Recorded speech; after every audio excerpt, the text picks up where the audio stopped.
মিয়ানমারের জলসীমায় উদ্ধার হওয়া ১৫৫ বাংলাদেশি অভিবাসীকে ফিরিয়ে আনা হবে আজ। ঘুমধুম সীমান্তে পতাকা বৈঠক।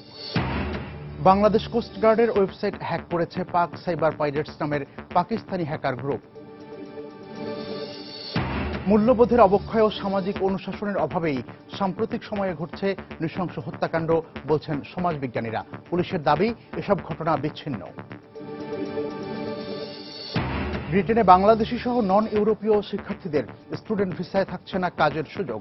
মেয়াদ বাড়াতে ফেরত আসতে হবে নিজ দেশে, বন্ধ হয়ে যাবে স্থায়ী হবার সুযোগও।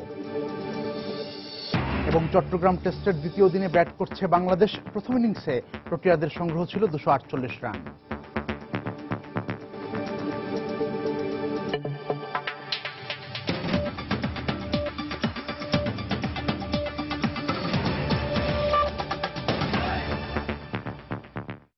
সময় সংবাদের সঙ্গে আছি আমি মিজানুর রহমান কবির। মিয়ানমারের জলসীমা থেকে উদ্ধার হওয়া অভিবাসীদের মধ্যে শনাক্ত হওয়া আরও ১৫৫ জন বাংলাদেশিকে বিজিবির কাছে হস্তান্তর করতে যাচ্ছে মিয়ানমার।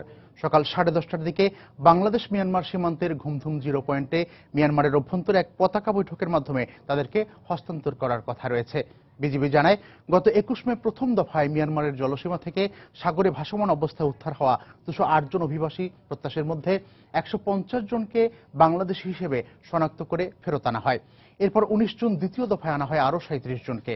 এছাড়া গত ২৯ মে মিয়ানমারের নৌবাহিনী আরও ৭২৭ জন অভিবাসীকে উদ্ধার করে। এদের মধ্যে নতুন করে আরও ১৫৫ জন বাংলাদেশি হিসেবে শনাক্ত হয়, তাদেরকে ফেরত আনা হচ্ছে।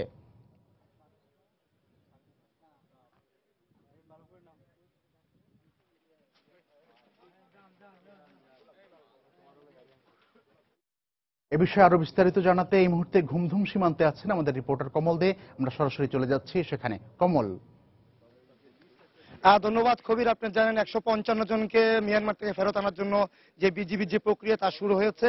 মূলত ১৬ বিজিবি অধিনায়ক লেফটেন্যান্ট কর্নেল রবিউল হাসান রবির নেতৃত্বে ১০ সদস্যের প্রতিনিধি দল কিছুক্ষণের মধ্যে বাংলাদেশ সীমানা ত্যাগ করে যে মিয়ানমার সীমানা রয়েছে মংডু যে জেলা, সেখানে তারা প্রবেশ করবেন। আর সেই প্রবেশের আগে তারা সমস্ত যতগুলো প্রক্রিয়া রয়েছে তা সম্পন্ন করছেন।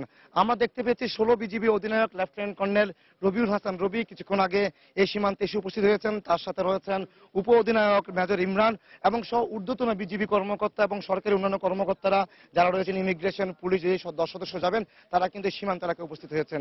এই বিষয়ে আমরা কথা বলেছিলাম কিছুক্ষণ আগে ১৬ বিজিবি অধিনায়ক লেফটেন্যান্ট কর্নেল রবিউল হাসান রবির সাথে। তিনি আমাদেরকে জানিয়েছেন তারা এখান থেকে যাবেন, গিয়ে তারা পতাকা বৈঠকে অংশ নেবেন। পতাকা বৈঠকের পর তারা ১৫০ জন যারা রয়েছেন তাদেরকে মূলত যাচাই বাছাই শেষে তাদেরকে নিয়ে আসা হবেন। এভাবে আমরা কথা বলার চেষ্টা করব ১৬ বিজিবি অধিনায়ক লেফটেন্যান্ট কর্নেল রবিউল হাসান রবির সাথে। আপনাদের আজকে প্রসেসটা কি হবে বা প্রক্রিয়াটা কি হবে? ধন্যবাদ। আমরা কিছুক্ষণের মধ্যে মায়ানমারের অভ্যন্তরে প্রবেশ করব এবং সেখানে ইমিগ্রেশন অথরিটি যারা আছে তারা আমাদের যে ১৫০ জন যে অভিবাসী আছে তাদেরকে প্রত্যাবর্তন প্রক্রিয়া শুরু হবে এবং আমাদের যে কর্তৃপক্ষ যারা আছে তাদের কাছে হস্তান্তর করবে। মূলত ১৫৫ জন কারা, তারা কখন ওইখানে ধরা পড়েছিল বা কখন তারা উদ্ধার হয়েছিল একটু বলবেন?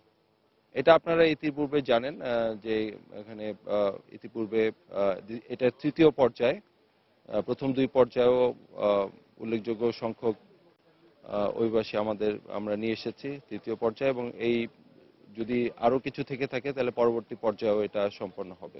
এক্ষেত্রে আপনাদের আজকে প্রক্রিয়াটা কেমন হবে? আপনারা কখন যাবেন বা কিভাবে আপনার ওখানে প্রক্রিয়াটা সম্পন্ন হবে? এখানে প্রক্রিয়াটা মূলত দুই দেশের যে ইমিগ্রেশন যে প্রসেস যেটা আছে সেই দুই দেশের ইমিগ্রেশন প্রসেসের মাধ্যমে যে প্রসিডিউর যেটা আছে এক ইমিগ্রেশনের মাধ্যমে আরেক ইমিগ্রেশন ডিপার্টমেন্টের কাছে হ্যান্ড ওভার করবে, সেই প্রক্রিয়াটাই মূলত এখানে হবে আর কি। ধন্যবাদ। খুবই আপনি কথা শুনছিলেন যে ১৭ বিজিবি অধিনায়ক লেফটেন্যান্ট কর্নেল রবিউল হাসান রবি, তিনি আমাদেরকে জানাচ্ছিলেন যে আজকে যে ১৫৫ জন যে ফিরিয়ে আনা হবে সেই প্রক্রিয়াটা কেমন হবে এবং সে বিষয়ে বলছিলেন। তিনি বলছিলেন যে আগে দুবার অর্থাৎ প্রথমবার ১৫০ জনকে ফিরিয়ে আনা হয়েছিল মিয়ানমার থেকে, এরপর ফিরিয়ে আনা হয়েছিল ৩৭ জনকে, অর্থাৎ দ্বিতীয় দফা। আজ তৃতীয় দফা ১৫৫ জনকে ফিরিয়ে আনা হচ্ছে। আজ তারা সকাল ১০:৩০টায় পতাকা বৈঠক অনুষ্ঠিত হবে মিয়ানমারের মংডু প্রদেশে, যে কিছুক্ষণের মধ্যে তারা বাংলাদেশ সীমান্ত অতিক্রম করে এই মিয়ানমার সীমান্তে ঢুকবেন। আর মিয়ানমার সীমান্ত ঢুকে তারা পতাকা বৈঠকে অংশ নেবেন। সেই পতাকা বৈঠকের নেতৃত্ব দিচ্ছেন লেফটেন্যান্ট কর্নেল রবিউল হাসান রবি, এবং তার সাথে যাচ্ছেন আরো প্রায় 9 জন বাংলাদেশ বিভিন্ন স্থায়ী কর্মকর্তা, এবং তারা সেখানে প্রবেশের পর মিয়ানমার বাহিনীর পতাকা বৈঠক করবেন। পতাকা বৈঠক শেষে যে তাদের যে তালিকা রয়েছে, বাংলাদেশের যে কাছে তালিকা পাঠানো হয়েছিল, সেই তালিকাটি আরেকবার যাচাই বাছাই করা হবে। যাচাই বাছাই শেষে তাদেরকে বাংলাদেশে ফেরত আনা হবে। ফেরত আনার পরে বিজিবি কর্মকর্তারা যে গুমদুম স্কুল রয়েছে সেখানে তাদেরকে জিজ্ঞাসাবাদ করবেন। জিজ্ঞাসাবাদ শেষে তাদেরকে আইনগত প্রক্রিয়ার জন্য হস্তান্তর করা হবে পুলিশের কাছে। আমরা আগেরবারও দেখেছি যে দুইবার প্রক্রিয়া 187 জনকে ফিরিয়ে আনা হয়েছিল। ঠিক একইভাবে কিছু করে আপনারা দেখতে পাচ্ছেন খুবির যে বাংলাদেশের যে বিজিবি কর্মকর্তারা মিয়ানমার সীমান্তের দিকে এগিয়ে যাচ্ছেন এবং সমস্ত প্রক্রিয়া শেষ। তারা হয়তো মিনিট খানেকের মধ্যে এখন তারা মিয়ানমার সীমান্তে প্রবেশ করবেন। এবং অপরদিকে যে মিয়ানমার যে বাংলাদেশ সীমান্ত গুমদুম, ওই পাশ মিয়ানমার, ঠিক সেই পাশে কিন্তু মিয়ানমার বাহিনী প্রস্তুতি রয়েছে বাংলাদেশ বাহিনীকে, বাংলাদেশের যে বিজিবি কর্মকর্তা বা সরকারি কর্মকর্তা রয়েছেন তাদেরকে বরণ করে নেওয়ার জন্য। আপনি জানেন যে দীর্ঘ একটি প্রক্রিয়া চলে এই পতাকা বৈঠকের, এবং গত কয়েকদিন ধরে পতাকা বৈঠকের যে প্রক্রিয়া চলছিল সে তার একাধিক চিঠি পত্র আদান প্রদান হয়েছে এবং সে অনুযায়ী ব্যবস্থা নেওয়া হয়েছে। আমরা প্রায় মায়ানমার সীমান্তের কাছাকাছি আছি। একদম দেখছেন যে বাংলাদেশ মিয়ানমার, এটা মৈত্রী গেট বলা হয়। এই মৈত্রী গেট অতিক্রম করলে ওই পাশটা হচ্ছে মিয়ানমার, এই পাশটা হচ্ছে বাংলাদেশ। আর বাংলাদেশ 10 সদস্যদের প্রতিনিধি দলে এখন যাওয়ার জন্য তারা গেট খুলছেন। আমরা দেখতে পাচ্ছি বাংলাদেশ দলের একজন যে মধ্যস্থতাকারী রয়েছেন তিনি সীমান্ত অতিক্রমের জন্য যাচ্ছেন, তিনি মায়ানমার প্রবেশ করছেন এবং তিনি সিগন্যাল দেওয়ার পরে মূলত বাংলাদেশি যারা কর্মকর্তা রয়েছেন তারা প্রবেশ করবেন। আপনি দেখছেন যে মধ্যস্থতাকারী রয়েছে, তিনি প্রবেশ করলেন, এই মাত্র গেটটি খুলে দেওয়া হয়েছে, সীমানা গেট, এবং সীমানা গেট খুলে দেওয়ার পরেই কিন্তু এখন বিজিবি কর্মকর্তারা প্রবেশের জন্য প্রস্তুতি নিচ্ছেন। অর্থাৎ যে দীর্ঘ পতাকা বৈঠক, আপনি জানেন যে প্রায় এখন পর্যন্ত 777 জনের মতো অভিবাসী এখনো মিয়ানমারে রয়েছেন এবং তাদেরকে হস্তান্তরের প্রক্রিয়া চলছে। প্রথম পর্যায়ে যে আমরা জানি 8 জুন 8 জুনে বাংলাদেশ মিয়ানমার সীমান্তবর্তী বঙ্গোপসাগর এলাকা থেকে 208 জনকে উদ্ধার করেছিল মিয়ানমার বাহিনী। এরপর দীর্ঘ যাচাই বাছাই শেষে এর মধ্যে 2 দফায় 187 জনকে ফেরত দেওয়া হয়েছিল। আর আজ তৃতীয় প্রক্রিয়া, অর্থাৎ যে 707 জনকে উদ্ধার করা হয়েছিল সেই তৃতীয় প্রক্রিয়ায় তারা মূলত এখন ফেরত আনছেন আরো 155 জনকে। ঠিক আমি যেখানে দাঁড়িয়ে আছি এটাকে বলা হয় 0 পয়েন্ট, অর্থাৎ এখান থেকে মাত্র 10 গজ দূরত্বের মধ্যে রয়েছে মিয়ানমার সীমান্ত। আর এই মিয়ানমার সীমান্তের মধ্যেই পরে রয়েছে যে পতাকা বৈঠকের জন্য যে নির্ধারিত স্থান, সেই নির্ধারিত স্থান। আমরা কথা বলেছিলাম বিজিবি 17 বিজিবি অধিনায়ক লেফটেন্যান্ট কর্নেল রবিউল হাসান রবির সাথে। তিনি আমাদেরকে জানিয়েছেন যে তিনি আজকে পতাকা বৈঠকে অংশ নিচ্ছেন এবং তার নেতৃত্বে পতাকা বৈঠকটি হবে। পতাকা বৈঠকের আগে যে একজন দূত পাঠাতে হয় সে দূত কিন্তু আমরা দেখেছি কিছুক্ষণ আগে সে মিয়ানমারে প্রবেশ করেছে এবং তিনি, আমরা দেখতে পাচ্ছি তিনি সিগন্যাল দিচ্ছেন যেন বাংলাদেশ প্রতিনিধি দল যাওয়ার মতো সমস্ত প্রক্রিয়া মিয়ানমার বাহিনী সম্পন্ন করেছে। অর্থাৎ বাংলাদেশ বাহিনী যদি প্রবেশ করে তাহলে তারা পতাকা বৈঠক শুরু হবে। ঠিক সকাল 10:30টায় পতাকা বৈঠক শুরু হওয়ার কথা রয়েছে। এক্ষেত্রে তিনি আমাদেরকে জানিয়েছেন হয়তো 10:30 থেকে 12টা পর্যন্ত এই পতাকা বৈঠক চলবে। এই পতাকা বৈঠকের পরে তারপর তারা হস্তান্তর করতে, তারা বাংলাদেশের কাছে হস্তান্তর করবে 155 জনকে। আর 155 জনকে কিন্তু বাংলাদেশে ফিরিয়ে আনা হওয়ার পরেই তাদের চিকিৎসা দেওয়া হবে এবং যেক্ষেত্রে বিজিবি কর্মকর্তারা বলছেন যারা অবরুদ্ধ থাকার পরে কিন্তু তাদেরকে সেখানে চিকিৎসা দেওয়া হয়েছে, যথাযথ ব্যবস্থা নেওয়া হয়েছে। এরপর বাংলাদেশে আনার পর তাদেরকে প্রাথমিক চিকিৎসা দেওয়া হবে, এরপর তাদেরকে হস্তান্তর করা হবে, আইনগত প্রক্রিয়ার জন্য হস্তান্তর করা হবে পুলিশের কাছে। আমরা একটু আগানোর চেষ্টা করি। যেসব বিজিবি কর্মকর্তারা, আপনি জানেন সকাল থেকে কিন্তু বিজিবি কর্মকর্তা এই সীমান্ত এলাকায় অবস্থান নেয় এবং তারা একটা অস্থায়ী ক্যাম্প করেন। এই অস্থায়ী ক্যাম্পের মধ্যে তারা অবস্থান নিয়ে মূলত এই যে পতাকা বৈঠকের যে প্রক্রিয়াটি শুরু হয় সেই প্রক্রিয়া চালাচ্ছিলেন। এর মধ্যে কিছুক্ষণ আগত এখন থেকে ঠিক 7 থেকে 8 মিনিট আগে বিজিবি 17 অধিনায়ক লেফটেন্যান্ট কর্নেল রবিউল হাসান রবি তার নেতৃত্বে যে প্রতিনিধি দলটি যাবে তারা সীমান্ত এলাকায় অবস্থান নেয় এবং এক্ষেত্রে কিন্তু সীমান্ত কড়াকড়ি ব্যবস্থা করা হয়েছে এবং সেই কড়াকড়ি আমরা দেখতেছি যে গুমদুম যে ক্যাম্প রয়েছে, গুমদুম ক্যাম্প থেকে শুরু করে পুরো এলাকাটি সশস্ত্র বিজিবি সদস্যরা মোতায়েন রয়েছে। এক্ষেত্রে বৃষ্টি হচ্ছে, বৃষ্টির কারণে হয়তো কিছুটা বিঘ্ন করতে পারে, তারপরে কিন্তু বিজিবি কর্মকর্তারা বলছেন তারা আজকে হয়তো দুপুরের আগেই 155 জনকে বাংলাদেশে ফিরিয়ে আনবেন। এক্ষেত্রে আমি প্রশ্ন করেছিলাম বিজিবি যে অধিনায়কের কাছে যে এই যাদেরকে আজকে ফিরিয়ে আনা হচ্ছে তারা মূলত কখন উদ্ধার হয়েছিল বা কখন বিষয়ে কিছু বলা হয়েছে কিনা। এক্ষেত্রে আমরা দুটি বিষয় অবগত হয়েছে। একটি বিষয় হচ্ছে গত কয়েকদিন আগে মিয়ানমার এবং থাইল্যান্ড সীমান্তের একটি দ্বীপ থেকে 155 জনকে উদ্ধার করা হয়েছিল এবং সেই বিষয়ে কিন্তু প্রথম দিকে বাংলাদেশে কিছু অবহিত করা হয়নি। পরবর্তীতে মিয়ানমার থেকে জানানো হয় 155 জন অভিবাসী বা মূলত বাংলাদেশি ছিল। এই 155 জন কি সেই দ্বীপ থেকে উদ্ধার হওয়া 155 জন কিনা, কিংবা এর আগে যে আরো দুটি জাহাজ থেকে উদ্ধার করা হয়েছিল 770 জনকে, সেই 770 জনের 155 জন কিনা, সেই বিষয়ে কিন্তু বিজিবি এখন নিশ্চিত করে খোলাসা করে কিছু বলেনি। তবে তিনি বলছেন এই পতাকা বৈঠকে অংশ নেওয়ার পর তিনি মূলত বিস্তারিত বলতে পারবেন, কারণ আপনি জানেন যে আজকে যে বিজিবি অধিনায়ক এই পতাকা বৈঠকে নেতৃত্ব দিচ্ছেন তিনি মূলত নতুন বদলি হয়ে আসছেন। এর আগে ছিলেন খন্দকার সাইফুল আলম, তিনি মূলত এই বিষয়টি প্রক্রিয়া সম্পন্ন করেছিলেন, কিন্তু এখন যিনি আসছেন আজকে নতুন বদলি হয়ে এটা তার প্রথম মিশন, যে এইভাবে ফিরিয়ে আনার মিশন। সে কারণে তিনি বলছেন যে তিনি হয়তো পতাকা বৈঠকের পরে জানতে পারবেন আসলে এই বিষয়টি কোন দিয়ে 155 জন কিভাবে উদ্ধার হয়েছিল। আমরা আরো জানতে পেরেছি যে সরকার যেসব কর্মকর্তা রয়েছেন তাতে পুলিশ এবং জেলা প্রশাসন এবং ইমিগ্রেশন সব কর্মকর্তারাই এখন উপস্থিত হয়েছেন। এমনকি যে দূতকে মিয়ানমার অভ্যন্তরে সীমান্ত অভ্যন্তরে পাঠানো হয়েছিল তিনিও আমাদের ফিরে এসেছেন। তিনি সিগন্যাল নিয়ে আসছেন যে কিছুক্ষণের মধ্যে হয়তো মিয়ানমার বাহিনী প্রস্তুত রয়েছে বাংলাদেশের বিজিবি দলকে বরণ করে নেওয়ার জন্য। আমরা দেখতে পাচ্ছি বিজিবি দল রওনা হওয়ার জন্য কিন্তু প্রস্তুতি সম্পন্ন করেছে এবং তারা এখন রওনা দেওয়ার জন্য যে 10 জন নির্ধারিত সেই 10 জন তারা নির্ধারণ করেছেন এবং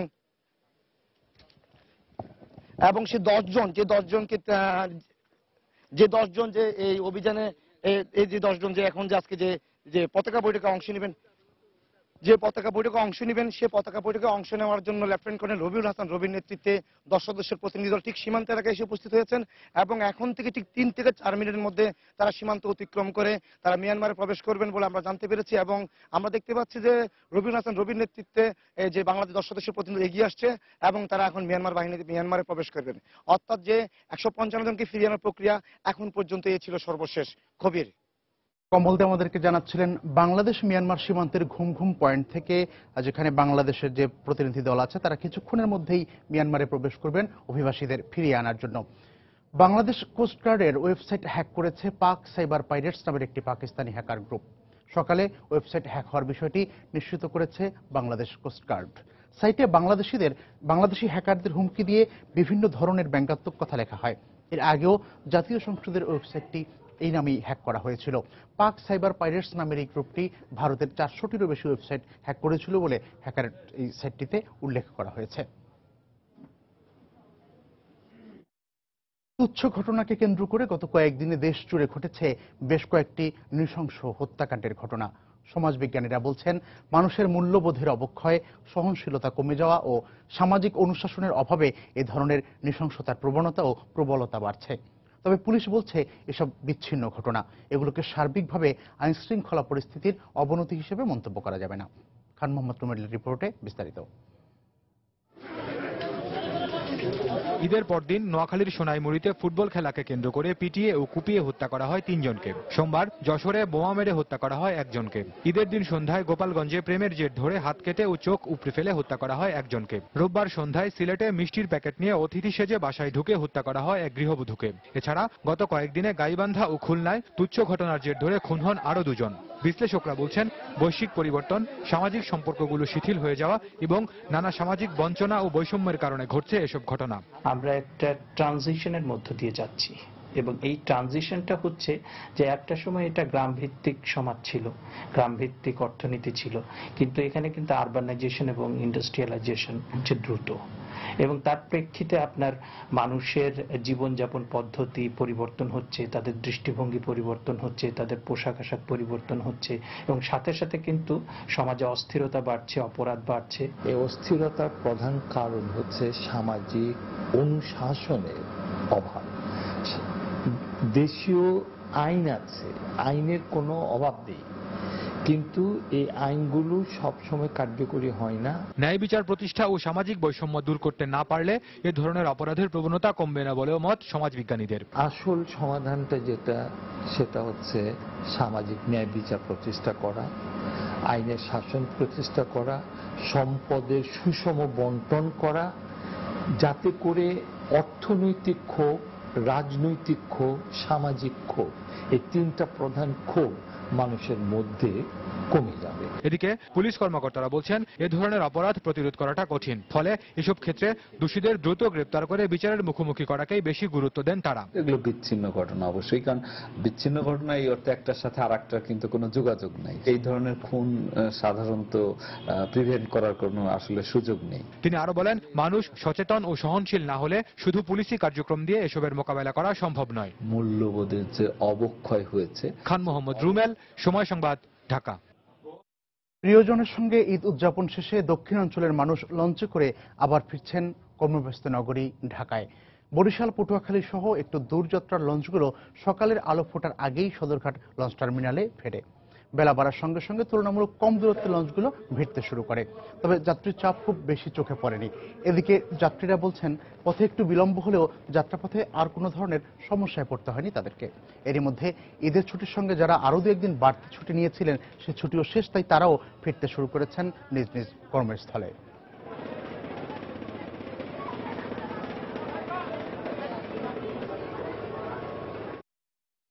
মানুষ এমনিতেই বেশি, সিট তেমন পাওয়া যায় না, তবে কোনো সমস্যা হয় না।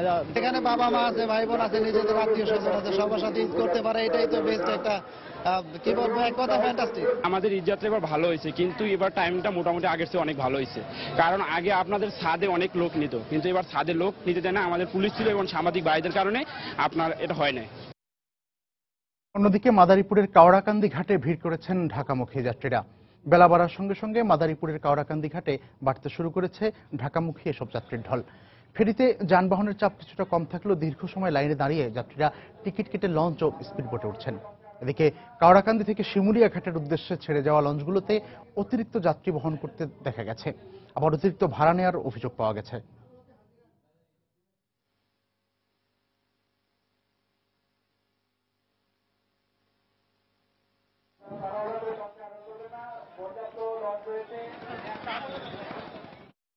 যখন আবহাওয়া খারাপ থাকে তখন তো আরো সমস্যা হয়।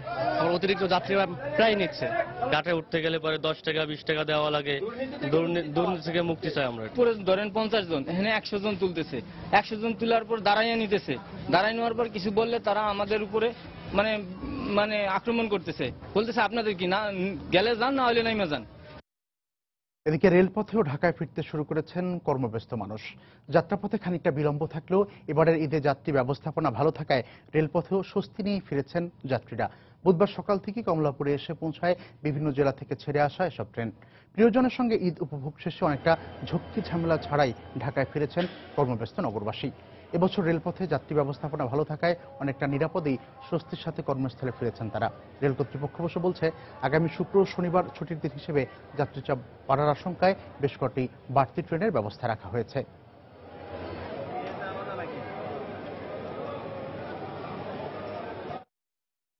চিটাং থেকে ঢাকায় এসে পৌঁছাইলাম আর কি, এইমাত্র আর কি। ট্রেন কিছুটা লেটে আসছে। ঈদে বাড়িতে সবাই ছিল, খুব আনন্দ পেয়েছি।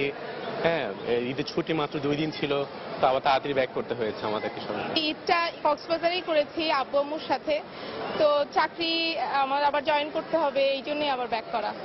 ইনশাআল্লাহ খুব ভালো জার্নি হয়েছে। ওয়েদারটা যদিও অনেকটা বলবো যে যেহেতু রেইনি সিজন, তো একটুটা ডিফিকাল্টিস ছিল, বাট ওভারঅল আমি বলবো যে আমার খুবই ভালো লেগেছে। যে কোচগুলো ছিল, অতিরিক্ত কোচ, তারপরে আপনার যে আন্তনগর যথানিয়মে আছে এবং আমাদের যাত্রী পুরো আছে, তবে উপচে পড়া ভিড়টা হয়তো বা নজরে পড়তেছে না। দেখছেন সময় সংবাদ।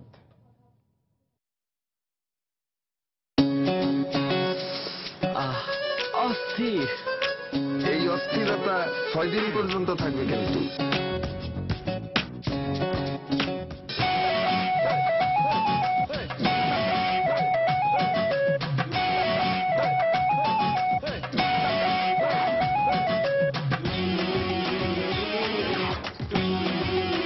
পর্বের ধারাবাহিক এয়ারটেল প্রেজেন্টস অস্থির পারভেজ, শুধুমাত্র এটিএন বাংলায়। কালক্ষেপণের কারণে উন্নয়ন কর্মকাণ্ড যাতে পিছিয়ে না পড়ে সেদিকে খেয়াল রাখতে নিজ দপ্তরের কর্মকর্তাদের নির্দেশ দিয়েছেন প্রধানমন্ত্রী শেখ হাসিনা। গতকাল সকালে প্রধানমন্ত্রীর কার্যালয়ে কর্মকর্তাদের সঙ্গে বৈঠকে এই নির্দেশ দেন তিনি। এ সময় প্রধানমন্ত্রী আরও বলেন, দেশীয় বিনিয়োগ ও শিল্পায়ন ত্বরান্বিত করতে প্রধানমন্ত্রীর কার্যালয়ের অধীনে থাকা বিনিয়োগ বোর্ড ও প্রাইভেটাইজেশন কমিশনকে একীভূত করা হচ্ছে। সরকারি কর্মকর্তা কর্মচারীদের নতুন বেতন স্কেল শিগগিরই বাস্তবায়ন করা হবে বলেও প্রধানমন্ত্রী জানান।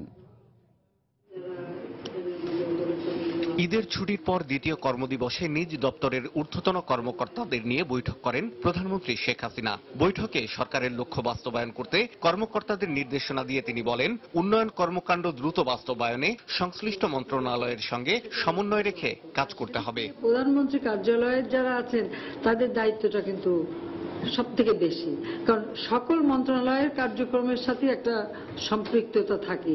যত দ্রুত কার্য সম্পাদন করা যায় সে বিষয়টা অবশ্যই লক্ষ্য রাখবেন। অনেক সময় দেখা যায় যে একটা ফাইল আসলো, আবার কিছু প্রশ্ন আবার আসলো, এই প্রশ্ন আর ফাইল চালাতে যেতে সময় নষ্ট হয়।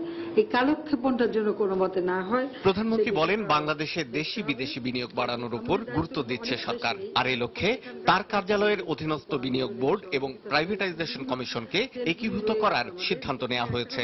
প্রাইভেটাইজেশন কমিশন এবং আমাদের যে বিনিয়োগ বোর্ড, এই দুটিকে আমরা মার্জ করাই দিতে চাই। এই দুটি একসাথে করে বিনিয়োগ এবং শিল্পায়ন যাতে ত্বরান্বিত হয় সেই ব্যবস্থা করা। কারণ আমি মনে করি ঠিক আর ওই প্রাইভেটাইজেশনের মতো কোনো সম্পত্তি এখন আর নেই যেগুলি আমরা আমাদেরই দেশের বিনিয়োগের ক্ষেত্রে কাজে লাগাতে পারি।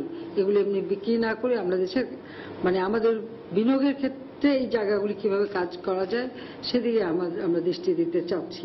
সরকারি কর্মকর্তা কর্মচারীদের নতুন বেতন স্কেল শিগগিরই বাস্তবায়ন হবে বলে আশ্বাস দেন তিনি। 2008 সরকার এসে সকলের বেতন ভাতা আমরা বৃদ্ধি করেছিলাম। এই বৃদ্ধি কিন্তু এই নামকাও আসতে না, একটা ভালো বড় আকারেই আমরা বৃদ্ধি করেছি। আবার আল্লাহর রহমতে এ মাসে আবার করার কথা, সেটা প্রায় রেডি, আমরা সেটা করে দেব। শেখ হাসিনা বলেন, তার সরকারের সময় দেশে আয় বৈষম্য কমেছে। সরকারের এই মেয়াদে দারিদ্র্যের হার 15% নামিয়ে আনার অঙ্গীকারের কথাও জানান তিনি। কথা হলো যে শাহ আলী জয়, সময় সংবাদ, ঢাকা। সময় সংবাদে আরো থাকছে, 2 দফা বাড়িয়েও নির্ধারিত সময়ে চালু করা যায়নি মংলা ঘুষিয়াখালী চ্যানেল। আগস্টের মধ্যে শেষ হবে খনন কাজ, বলছে কর্তৃপক্ষ। এবং বান্দরবনের দুঃখ হয়ে দেখা দিয়েছে সাঙ্গু ও মাতামুহুরী নদী। বৃষ্টি হলেই বন্যায় প্লাবিত হচ্ছে জেলার 7 উপজেলা। সমস্যা সমাধানে কাজ করছে প্রশাসন।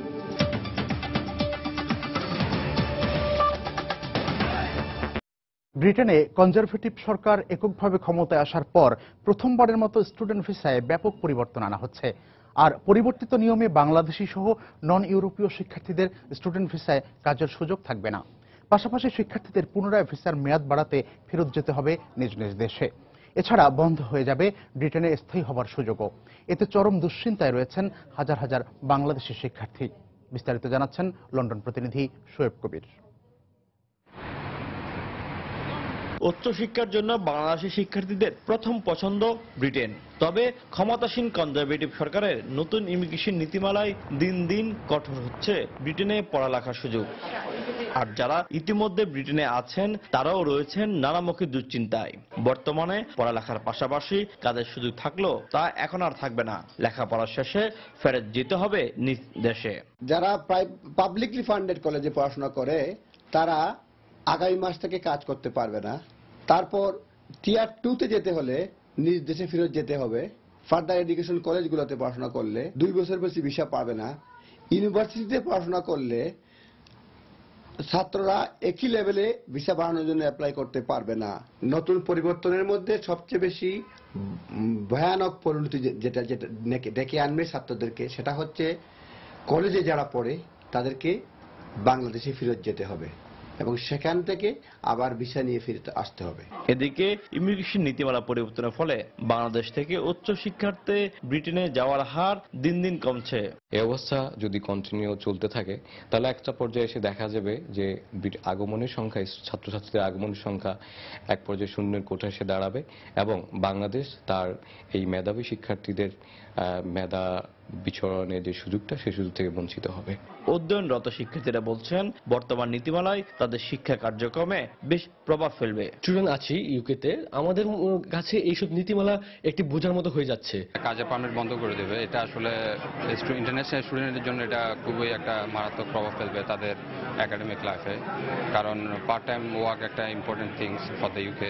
দেখা যাচ্ছে আমরা ভালো রেজাল্ট করতেছি, আমাদের সবকিছু আছে, জাস্ট বিকজ আমরা কলেজ রিবুকড হয়ে গেছে, অনেক ইউনিভার্সিটি আমাদের অ্যাডমিশন নেয় না। সো ওইখানে সব যেই রুলস করতেছে হোম অফিস, দেখা যাচ্ছে তারা চাচ্ছে স্টুডেন্টদের ভালো, বাট দেখা যাচ্ছে সবগুলো স্টুডেন্টদের অপোজিটে দেখতেছে আর কি। আর এইসব ইমিগ্রেশন নীতিমালা পরিবর্তনের মূল উদ্দেশ্যই হলো ব্রিটেনে পড়তে আসা শিক্ষার্থীরা যাতে পড়ালেখার পর এখানে স্থায়ীভাবে বসবাস করতে না পারে।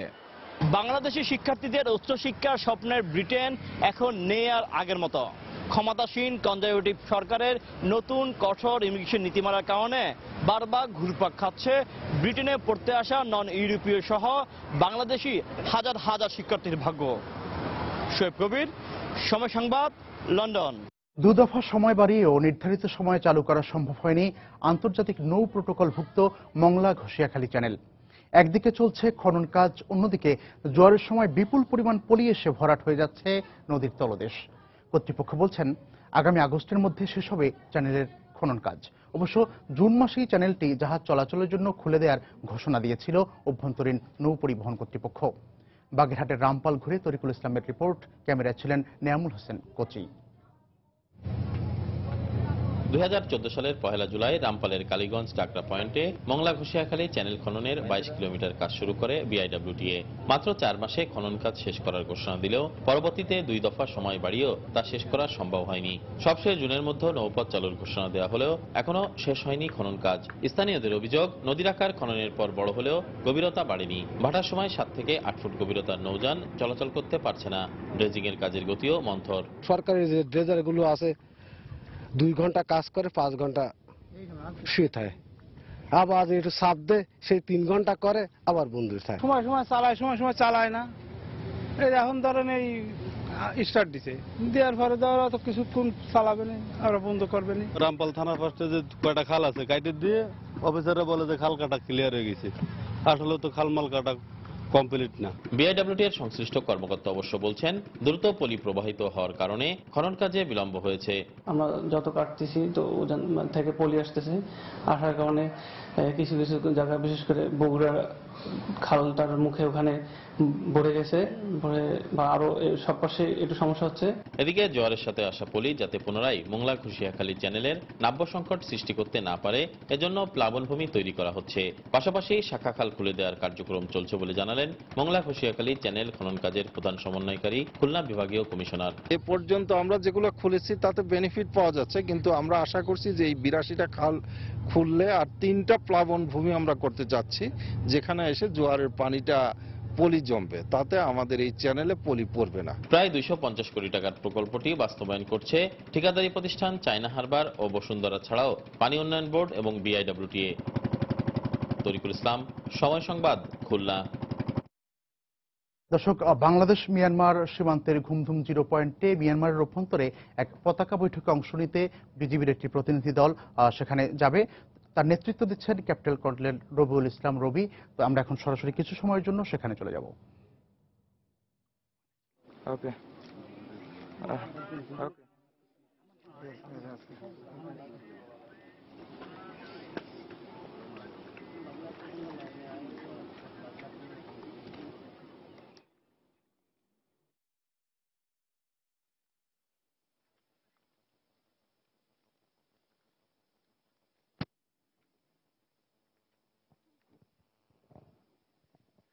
ধন্যবাদ কবির। আপনি জানেন যে কিছুক্ষণের মধ্যে পতাকা বৈঠক শুরু হবে বাংলাদেশ মিয়ানমার, আর এই পতাকা বৈঠকের নেতৃত্ব দিচ্ছেন 17 বিজিবি অধিনায়ক রবিউল ইসলাম রবি, লেফটেন্যান্ট কর্নেল রবিউল ইসলাম রবি। তিনি কিছুক্ষণ আগে উপস্থিত হয়েছেন এবং তিনি যে 10 জন সদস্য বাংলাদেশ থেকে অংশ নেবেন তাদের সাথে পরিচিত হয়েছেন এবং তারা এখন সারিবদ্ধভাবে দাঁড়িয়ে আছেন, অর্থাৎ মিয়ানমার থেকে সিগন্যাল বা সংকেত পাওয়ার পরে মূলত তারা মিয়ানমার সীমান্তে প্রবেশ করবেন।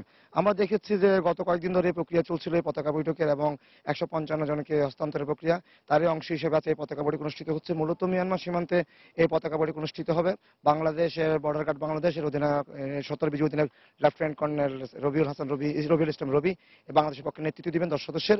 এই 10 সদস্যের মধ্যে বিজিবি কর্মকর্তারা যেমন রয়েছেন তেমন রয়েছেন পুলিশ কর্মকর্তা, ইমিগ্রেশন কর্মকর্তা এবং জেলা প্রশাসনের কর্মকর্তারা রয়েছেন। প্রথমে এই পতাকা বৈঠক অনুষ্ঠিত হবে দুই দেশের মধ্যে। এরপর পতাকা বৈঠক শেষে যে 155 জনের যে তালিকা বাংলাদেশে প্রেরণ করা হয়েছে সেই তালিকাটি যাচাই বাছাই হবে এবং যাচাই বাছাই শেষ করে সমস্ত প্রক্রিয়া সম্পন্ন করার পর বাংলাদেশ তাদের ফিরিয়ে আনা হবে।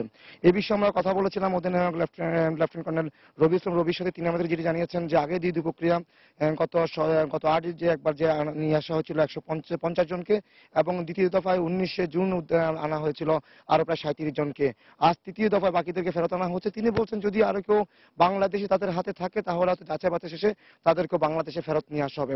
আর এই মূলত আপনি জানেন যে গত কিছুদিন ধরে বাংলাদেশ মিয়ানমার সীমান্তে যে মানব পাচারের ঘটনা ঘটছিল সেই মানব পাচারের প্রেক্ষিতে গিয়ে যে বাংলাদেশ মিয়ানমার সীমান্তবর্তী যে সাগরের মধ্যে ভাসমান অবস্থায় মূলত তাদেরকে উদ্ধার করা হয়েছিল। প্রথম পর্যায়ে 208 জন, পরবর্তীতে 770 জন এবং তৃতীয় পর্যায়ে আরো বলা হয়েছে একটি দ্বীপ থেকে উদ্ধার করা হয়েছে 155 জনকে এবং তার ধারাবাহিকতা অংশ হিসেবে বাকি তাদেরকে ফেরত আনা হচ্ছে। এই ক্ষেত্রে উভয় দেশের মধ্যে মূলত এই পতাকা বৈঠকের মাধ্যমে এদের ফেরত আনার প্রক্রিয়া চলে। আপনি জানেন যে প্রথম পর্যায়ে যে 208 জনকে উদ্ধার করা হয়েছিল সেই প্রক্রিয়ায় প্রথম পর্যায়ে মিয়ানমার থেকে দাবি করা হয়েছিল 208 জনই বাংলাদেশি, কিন্তু পরবর্তীতে যাচাই বাছাই শেষে প্রথম বলা হয় 150 জন বাংলাদেশিকে চিহ্নিত করা হয়েছিল। সেই 150 জনকে প্রথম পর্যায়ে নিয়ে আসা হয় 8 জন। এর পরবর্তীতে গিয়ে দ্বিতীয় পর্যায়ে বলা হয় যে আরো 37 জন বাংলাদেশি রয়েছেন এবং বাংলাদেশের কর্তৃপক্ষ তদন্ত শেষ করে যাচাই বাছাই শেষে নিশ্চিত হওয়ার পর তাদেরকে দ্বিতীয়বার ফিরিয়ে আনে। এরপর মিয়ানমার বাহিনী থেকে চিঠি দেওয়া হয় যে আরো যে 770 জনকে উদ্ধার করা হয়েছে ভাসমান অবস্থায়, তার মধ্যে তারা বলছেন যে এখানে এখনো 155 জন বাংলাদেশি তারা চিহ্নিত করেছেন এবং সেই প্রক্রিয়া হিসেবে তারা যে তালিকাটি প্রেরণ করে সেই তালিকাটি পুলিশের বিশেষ শাখার মাধ্যমে তাদের যে ঠিকানা দেওয়া হয়েছিল সেই ঠিকানা অনুযায়ী পররাষ্ট্র মন্ত্রণালয় বাংলাদেশে আসে এবং স্বরাষ্ট্র মন্ত্রণালয়ের মাধ্যমে সেই তালিকা যাচাই বাছাই করা হয়। যাচাই বাছাই শেষে 155 জনকে চিহ্নিত করা হয়েছে বাংলাদেশ হিসেবে, সেই অনুযায়ী তাদের কাছে ফেরত আনা হচ্ছে। আপনি জানেন ঠিক আজ 10:30টায় এই পতাকা বৈঠক অনুষ্ঠিত হওয়ার কথা রয়েছে মিয়ানমারের মংডু জেলায় এবং সেই বাংলাদেশ সীমান্ত পার্শ্ববর্তী এলাকাও এবং সেখানে পতাকা বৈঠক অনুষ্ঠিত হবে। সেই পতাকা বৈঠকে যে গতকাল থেকে সেই সম্পন্ন হয় প্রক্রিয়া, এর মধ্যে আমরা সকালে দেখেছি সীমান্তবর্তী 0.0 রয়েছে সেখানে বিজিবি তারা অস্থায়ী একটি ক্যাম্প করে এবং সেখানে তারা শীর্ষ কর্মকর্তারা উপস্থিত হয় এবং যারা এই পতাকা বৈঠকে অংশ নেবেন তাদেরকে নিয়ে আসা হয়েছে এবং তারা সমস্ত প্রক্রিয়া সম্পন্ন করেছেন পতাকা বৈঠকের জন্য। এখন এর মধ্যে একবার বাংলাদেশ যে দূত রয়েছে পতাকা বৈঠকে যে বাংলাদেশি দূত তাকেও মিয়ানমারের অভ্যন্তরে পাঠানো হয়েছিল এবং তিনি যেটা বলেছেন আমাদেরকে যে সেখানে প্রক্রিয়া শেষ করেছে, তবে তার একটা সিগন্যালের অপেক্ষা রয়েছেন যে সিগন্যালটি দিলে হয়তো বাংলাদেশের যে প্রতিনিধি দল তারা মিয়ানমার সীমান্তে প্রবেশ করবেন। আর এই মাত্র দেখতে পাচ্ছেন যে আপনি বাংলাদেশের যে প্রতিনিধি দলটি প্রবেশ করবে তারই অংশ হিসেবে তারা কিন্তু 0 পয়েন্টে অবস্থান নিয়েছেন। অপরদিকে মিয়ানমার বাহিনী আমি দেখতে পাচ্ছি ঠিক তার 10 থেকে 15 গজের মধ্যে কিন্তু মিয়ানমার সীমান্ত এবং সেখানেই মূলত পতাকা বৈঠক অনুষ্ঠিত হবে আর তারাও সেখানে প্রক্রিয়া সম্পন্ন করেছে, শুধুমাত্র সিগন্যালের একটা অপেক্ষা রয়েছেন। হয়তো আমরা আশা করছি 11টার আগেই হয়তো এই পতাকা বৈঠক শুরু হবে।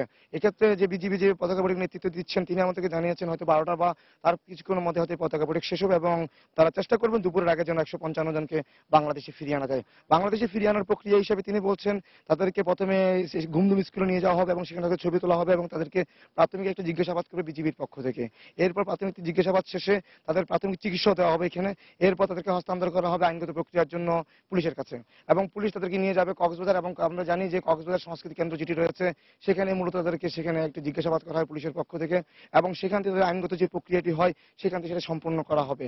অর্থাৎ পুলিশ মানে প্রথম বিজিবি নিয়ে আসার পরে মূলত তাদের প্রক্রিয়া সম্পন্ন করার পরেই হস্তান্তর করবে পুলিশের কাছে। আমরা দেখতে পাচ্ছি যে বিজিবির অধিনায়ক কথা বলছেন, হয়তো একটা সিগন্যাল ওনার কাছে ফোনটা আসার কথা যে পতাকা বৈঠকে আমন্ত্রণ হিসেবে, হয়তো এখন সেই অনুযায়ী তারা প্রস্তুতি নিচ্ছেন এবং আমরা কিছুক্ষণ আগে দেখেছি যে 10 জন পতাকা বৈঠকে অংশ নেবেন তাদের সাথে তিনি পরিচিত হয়েছেন, হয়তো এখন তিনি ফোনে কথা বলছেন অথবা যে আমরা যতটুকু জানতে পেরেছি মূলত যে পতাকা বৈঠকের আমন্ত্রণটি তার কাছে আসবে এবং তিনি হয়তো প্রথমে এই মিয়ানমার সীমান্তে প্রবেশ করবেন। আপনি জানেন গত দুবার কিন্তু 187 জনকে নিয়ে আসা হয়েছে। এখন আমরা দেখতে পাচ্ছি অর্থাৎ পতাকা বৈঠকের যে চূড়ান্ত প্রক্রিয়া তাই চলছে, অর্থাৎ কিছুক্ষণের মধ্যেই এই পতাকা বৈঠক শুরু হবে। এক্ষেত্রে আমরা দেখতে পেয়েছি পতাকা বৈঠক প্রায় সমস্ত প্রক্রিয়া সম্পন্ন করা যাতে কিছুক্ষণের মধ্যে মিয়ানমার সীমান্তের মধ্যে শুরু হবে পতাকা বৈঠক। এখন পর্যন্ত এ ছিল বাংলাদেশ মিয়ানমার পতাকা বৈঠক এবং 155 জনকে ফিরিয়ে আনার সমস্ত প্রক্রিয়া। অভিবাসীদের ফিরিয়ে আনতে বাংলাদেশের একটি প্রতিনিধি দল মিয়ানমার অভ্যন্তরে যাবে, তো সে বিষয়ে ঘুমধুম সীমান্ত থেকে আমাদেরকে জানাচ্ছিলেন রিপোর্টার কমল দে। বান্দরবানের দুঃখ হয়ে দেখা দিয়েছে এখন সাঙ্গু ও মাতামুহুরী নদী। আঁকাবাঁকা গতিপথের কারণে একদিকে নদীর পানি প্রবাহ বাধাগ্রস্ত হচ্ছে, অন্যদিকে পাহাড়ি বালি ও মাটি এসে পড়ায় ভরাট হয়ে পড়ছে নদীর তলদেশ। ফলে বৃষ্টি হলেই বন্যায় প্লাবিত হচ্ছে জেলার 7টি উপজেলা। এ অবস্থায় বন্যার কারণ চিহ্নিত করার পাশাপাশি সমস্যার সমাধানের উপায় খুঁজতে কাজ শুরু করেছে স্থানীয় প্রশাসন। বান্দরবান ঘুরে এসে সাখাওয়াত টিপুর ক্যামেরায় বিস্তারিত জানাচ্ছেন কমল দে। স্থানীয়দের মতে পাহাড়ি অঞ্চল হওয়ায় আগে বান্দরবান পার্বত্য জেলায় দীর্ঘস্থায়ী বন্যা তেমন কোনো নজির নেই। বর্ষা মৌসুমে টানা বর্ষণ এবং পাহাড়ি ঢলে কিছু এলাকায় জলাবদ্ধতার সৃষ্টি হলো তা হতো সাময়িক, কিন্তু এবার বান্দরবানের 7টি উপজেলার বিস্তীর্ণ এলাকা অন্তত এক সপ্তাহ পানিতে তলিয়েছিল। আর বন্যায় পূর্ব প্রস্তুতি না থাকায় ব্যাপক ক্ষতির মুখে পড়ে স্থানীয় বাসিন্দারা। 2012 সালে যে বন্যা হয়েছিল তখন পানি ছিল 7 থেকে 8 ঘন্টা, কিন্তু বর্তমান যে বন্যা 2015 সালে হয়েছে এখানে পানি ছিল 3 থেকে 4 দিন, যার দরুন প্লাবিত হয়েছিল 7টি উপজেলা। বাড়ির মধ্যে ক্ষতি হয়েছে, জায়গা জমি সকলে জ্বালাপালা সবগুলো পানি লয়ে গেছে। এমন এর আগে কখনোই হয়নি। হঠাৎ করে আসা এই বন্যায় আমাদের বেশি ক্ষতি হয়েছে। আমাদের সবই শেষ হয়ে গেছে। শেষ সম্বল ভিটেমাটিটুকু বন্যায় ক্ষতিগ্রস্ত।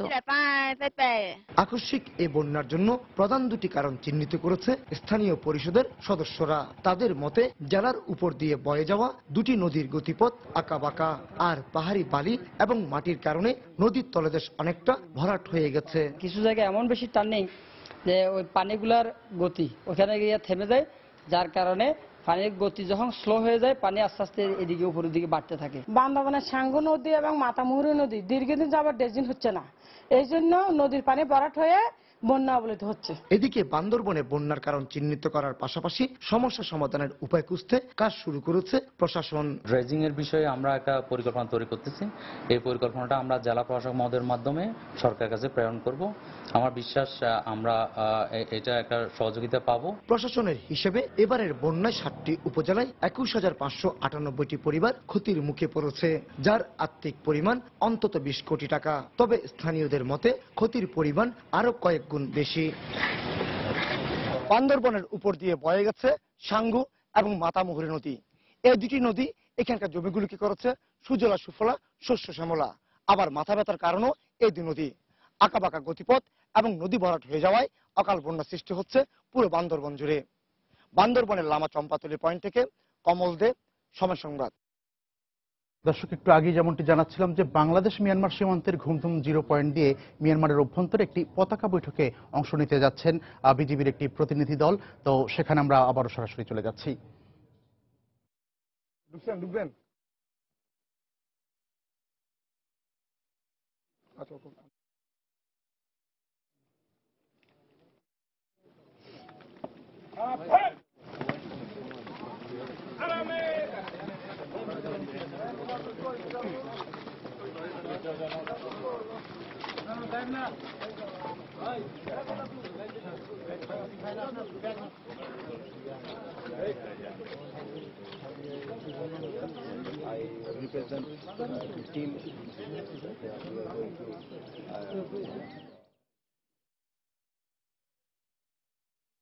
দর্শক, আপনারা দেখতে পাচ্ছেন যে লেফটেন্যান্ট কর্নেল রবিউল ইসলাম রবি তিনি বাংলাদেশ যে প্রতিনিধি দল রয়েছে তার নেতৃত্ব দিচ্ছেন এবং মিয়ানমারের যে কর্তৃপক্ষ রয়েছেন তারা এসে তাদেরকে এইমাত্র রিসিভ করলেন।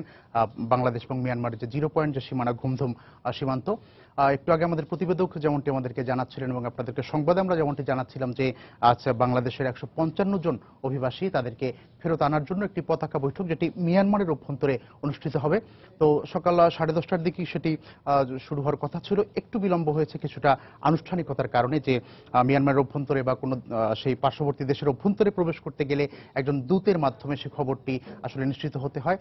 তিনি এসে একটু আগে খবর দিয়েছেন এবং আমরা এখন দেখতে পাচ্ছি, আপনারাও দেখতে পাচ্ছেন যে সেই প্রতিনিধি দল তারা কিন্তু যে প্রাথমিক আনুষ্ঠানিকতা সেটি কিন্তু সম্পন্ন করছেন এবং এটি বাংলাদেশ মিয়ানমার সীমান্তের ঘুমধুম যে সীমান্তটি রয়েছে তার 0 পয়েন্ট এলাকাতে এটি হচ্ছে। আমরা আরো যে তথ্য জেনেছি যে মিয়ানমারের জলসীমা থেকে উদ্ধার হয়েছেন যেসব লোকজন তাদের মধ্যে 155 জনকে আপাতত বাংলাদেশি হিসেবে সবশেষ যে উদ্ধার হলো তাদের মধ্য থেকে 155 জনকে বাংলাদেশি হিসেবে শনাক্ত করা হয়েছে। মূলত তাদেরকে বাংলাদেশে আনার জন্যই, ফেরত আনার জন্যই আজকের এই পতাকা বৈঠকটি অনুষ্ঠিত হবার কথা রয়েছে এবং সেটিরই যে প্রাথমিক প্রস্তুতি বা প্রাথমিক আনুষ্ঠানিকতা বলা যায় সেগুলো আপনারা এখন দেখতে পাচ্ছেন। 727 জন সবশেষ উদ্ধার করা হয়েছিল মিয়ানমারের জলসীমা থেকে। এর আগের কিছু তথ্য যদি আপনাদেরকে আমরা একটু জানিয়ে রাখতে চাই যে গত 21 মে প্রথম দফায় মিয়ানমারের জলসীমা থেকে যাদেরকে সাগরে ভাসমান অবস্থায় উদ্ধার করা হয়েছিল 208 জন অভিবাসী, তো তাদের মধ্যে 50 জনকে শনাক্ত করা হয়েছিল বাংলাদেশি হিসেবে, বাকিরা অন্য দেশের, এবং তাদেরকে কিন্তু ফেরত আনা হয়েছিল গত 21 মে। এটি ছিল এবারের প্রথম দফা। এর পরে কিন্তু আমরা দেখেছি যে 19 জুন দ্বিতীয় দফায় আরো 37 জনকে ফেরত আনা হয়েছিল এবং সম্প্রতি যে বিষয়টি খুব আলোচিত দেশ বিদেশে যে অভিবাসী হয়ে মানুষ বিভিন্ন দেশে পাড়ি জমাচ্ছেন, বিশেষ করে অনুন্নত দেশের যে লোকজন রয়েছেন তারা উন্নত দেশে যাবার জন্য নৌ রুটকে ব্যবহার করছেন তুলনামূলক কম খরচ বা অন্যান্য একটু কম খরচ সহ বিভিন্ন সুবিধার কারণে বা চোরাই পথে যাওয়া যায় একটু কম খরচে, সেসব সুবিধার জন্য তারা যেয়ে থাকেন। তো তাদেরকে কিন্তু মিয়ানমার সীমান্ত এবং থাইল্যান্ড সীমান্ত থেকে বিভিন্ন জায়গা থেকে উদ্ধার করে নিয়ে আসা হয়েছে। এই অংশ হিসেবে আজ 155 জনকে ফেরত আনা হবে এবং একটু আগে আমরা যে তথ্যটি আপনাদেরকে জানিয়েছিলাম যে দুপুরের মধ্যে হয়তো তাদেরকে ফেরত আনা হবে, কেননা পুরো আনুষ্ঠানিকতা শেষ প্রায়।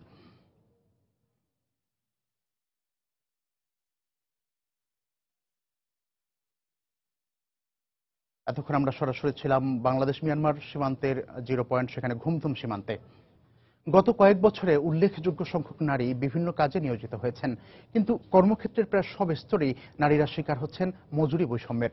অনেক ক্ষেত্রেই তারা পাচ্ছেন না সরকার নির্ধারিত ন্যূনতম মজুরি। শ্রমিকদের ট্রেড ইউনিয়ন করার অধিকার সুনিশ্চিত করা গেলে নারীর এই মজুরি বৈষম্যের বিরুদ্ধে নারী পুরুষ ঐক্যবদ্ধভাবে লড়াই করতে পারবে বলে মনে করেন নারীর শ্রম অধিকার আন্দোলনের সঙ্গে জড়িতরা। রিপোর্ট তাহসিনা জেসির।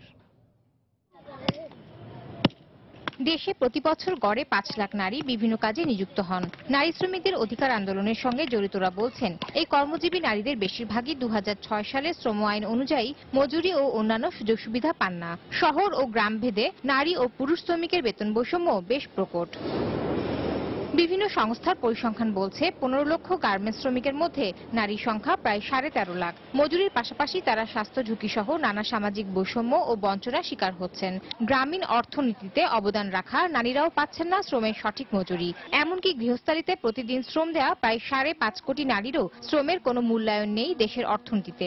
সরকারি প্রতিষ্ঠানগুলো ছাড়া বিভিন্ন জায়গাতে নারীদেরকে বেতনের অনেক বৈষম্য আছে, মজুরির অনেক বৈষম্য রয়েছে। মুদ্রাস্ফীতি থাকলে তো সেটা তো যেটা তার প্রকৃত আয়টা তো কমেই যায়। যেখানে বেশি বঞ্চিত হয় নারীরা, সেই শ্রেণীর নারীদের পারিবারিক দুরবস্থা, অর্থনৈতিক অবস্থা।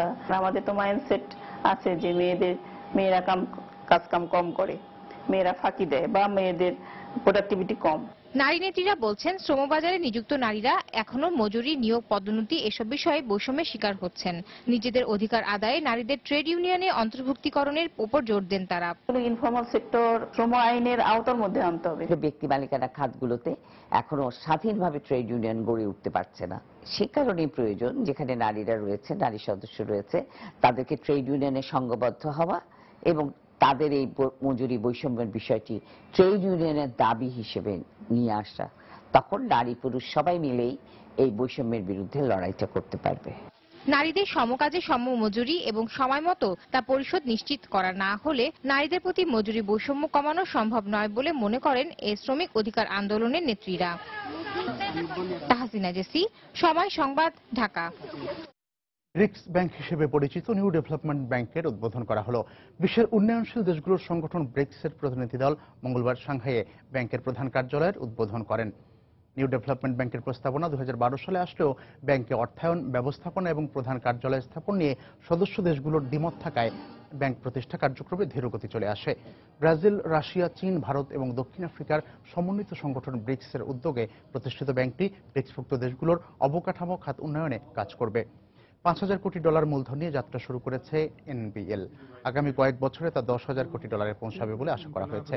এর আগে চীনা উদ্যোগে এশিয়ার জন্য প্রতিষ্ঠিত হয় এশিয়ান ইনভেস্টমেন্ট ইনফ্রাস্ট্রাকচার ব্যাংক।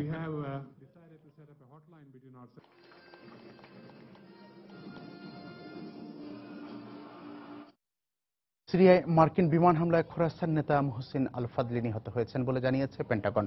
গেল 8 জুলাই সিরিয়ার সারমাদায় ফাদলির গাড়িবহর লক্ষ্য করে হামলা চালানো হয় বলে গণমাধ্যমকে জানানো হয়েছে। আল কায়দার অন্যতম এই নেতা যুক্তরাষ্ট্রের 9/11-এর হামলার জন্য মার্কিন ওয়ান্টেড লিস্টে ছিলেন। এর আগেও ফাদলিকে লক্ষ্য করে হামলা চালানো হয়। ফাদলিকে জীবিত ধরিয়ে দেওয়ার জন্য মার্কিন প্রতিরক্ষা দপ্তর $70 লাখ পুরস্কার ঘোষণা করেছিল। তুরস্কের সুরুক শহরে আত্মঘাতী বোমা হামলাকারীর পরিচয় শনাক্ত করেছে দেশটির সরকার।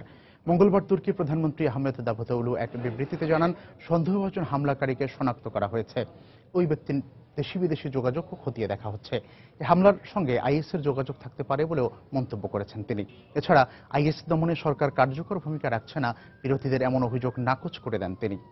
সোমবার সিরিয়া সীমান্তবর্তী সরুকে একটি কুর্দি সাংস্কৃতিক কেন্দ্রে চালানো এই হামলায় অন্তত 32 জন নিহত হয়, আহত হয় 100-রও বেশি মানুষ। ভারতের আসামের ডাইনি অপবাদ দিয়ে এক নারীকে গলা কেটে হত্যা করেছে এলাকাবাসী। মঙ্গলবার আসামের সোনিতপুর জেলার ভীমাজুলি গ্রামে এই ঘটনা ঘটে বলে ভারতীয় সংবাদ মাধ্যম জানিয়েছে। নিহত ষাটোর্ধ্ব ওই নারীর নাম মণি ওরাং।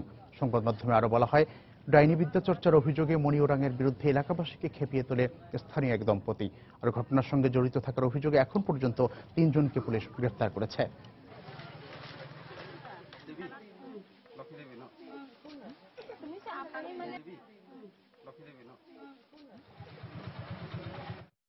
চট্টগ্রাম টেস্টের খবর।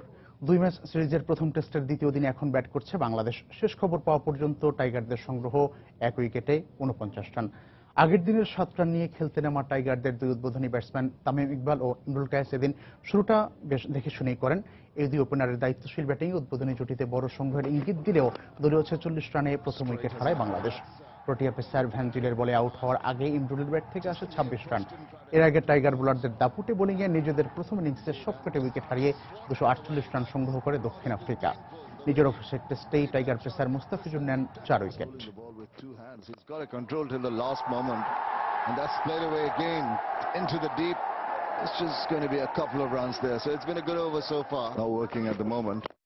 এ পর্যায়ে শীর্ষ সংবাদ জানিয়ে দিচ্ছি আরেকবার।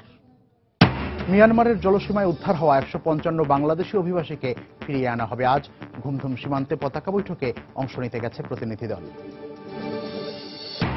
বাংলাদেশ কোস্টগার্ডের ওয়েবসাইট হ্যাক করেছে পাক সাইবার পাইরেটস নামের একটি পাকিস্তানি হ্যাকার গ্রুপ।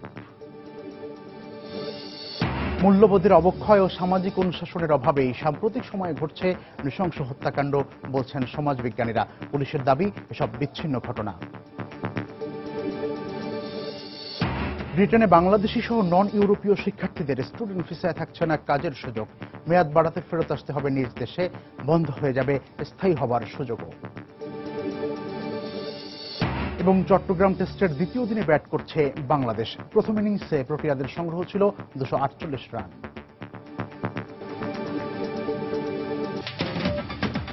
এই ছিল সময় সংবাদে। যে কোনো খবর পেতে ভিজিট করুন সময়নিউজ.tv। এছাড়া এইমাত্র পাওয়া খবর আপনার মোবাইলে পেতে SMS করুন *SN লিখে পাঠিয়ে দিন 16242 নম্বরেই। সঙ্গে থাকুন সময়।